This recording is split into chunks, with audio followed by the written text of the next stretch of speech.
Il reste 2 journées dans ce championnat de top 14 et La Rochelle accueille Perpignan, des enjeux différents pour les deux équipes. La Rochelle qui veut aller chercher le top 6. Quant à Perpignan, c'est encore et toujours la lutte pour le maintien. L'occasion des adieux également pour Brice Dulin avec le Stade Rochelais.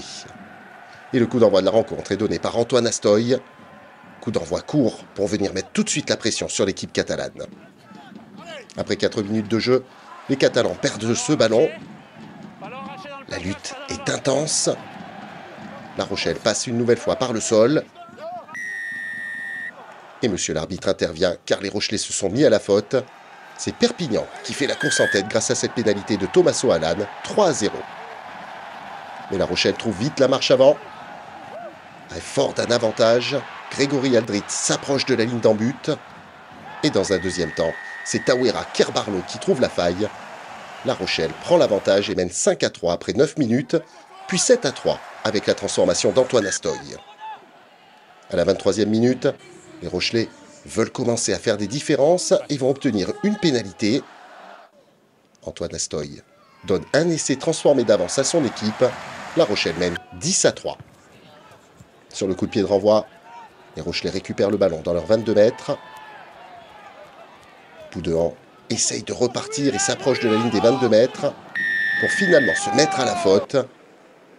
Pénalité et Tommaso Alan ramène son équipe à 4 points, 10-6. On approche de la demi-heure de jeu et ces Perpignanais se montrent à nouveau entreprenants, mais un peu trop sans doute. Tawera Kerbarlo passe par là, intercepte le ballon et finit dans l'en-but. La Rochelle break et mène 15-6. Antoine Astoy passe la transformation. La Rochelle compte 11 points d'avance peu avant la demi-heure de jeu. À la 34e minute, mêlée pour Perpignan à 5 mètres. Et derrière, c'est compliqué pour La Rochelle. Il n'y aura pas d'essai, car M. Charabas revient à la pénalité. Tommaso Alan capitalise, et La Rochelle ne mène plus que 17-9. Juste avant la pause, ce ballon est cafouillé le long de la ligne de touche. Les Rochelais se sont mis à la faute dans l'alignement, et Tommaso Alan passe une 4e pénalité. À la pause, La Rochelle ne mène plus que 17-12. Dès le début de deuxième période, les Rochelais se montrent entreprenants dans leurs 22 mètres.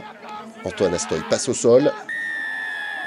Et une nouvelle fois se met à la faute. Tommaso Alan en profite et ramène Perpignan à 2 petits points, 17-15. Mais les Rochelais vont devoir réagir. Grosse faute dans l'alignement. Monsieur Charabas donne un carton jaune à Paul Boudouan. Ce qui n'inquiète pas les Rochelais qui, tout en puissance, continuent leur entreprise de destruction dans ce début de deuxième période. À la 51e minute, Tawera Kerbarlo est à la recherche de ce ballon. Monsieur Charabas sanctionne Jacobus Vantonder pour une accumulation de fautes et lui adresse un carton jaune. Sur la pénalité qui suit, les Rochelais avancent et s'approchent de l'en-but et c'est Pierre Bourgarit qui trouve la faille pour donner un peu d'avance enfin à son équipe. 22 puis 24-15 avec la transformation. À 12 minutes de la fin, le break va être enfin fait.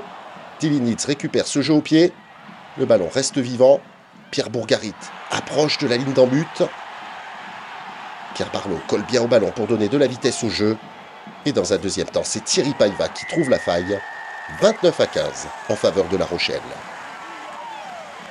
La transformation pour Antoine Astoy est une nouvelle formalité. 31-15, il reste 11 minutes à jouer. Le bonus offensif est déjà dans la poche, l'écart est fait, mais La Rochelle en veut encore un peu plus. Et Dilinitz va hériter de ce ballon pour un nouvel essai, le 5e de son équipe. 36-15, puis 38-15 avec la transformation d'Astoy. Le score est scellé dans cette rencontre.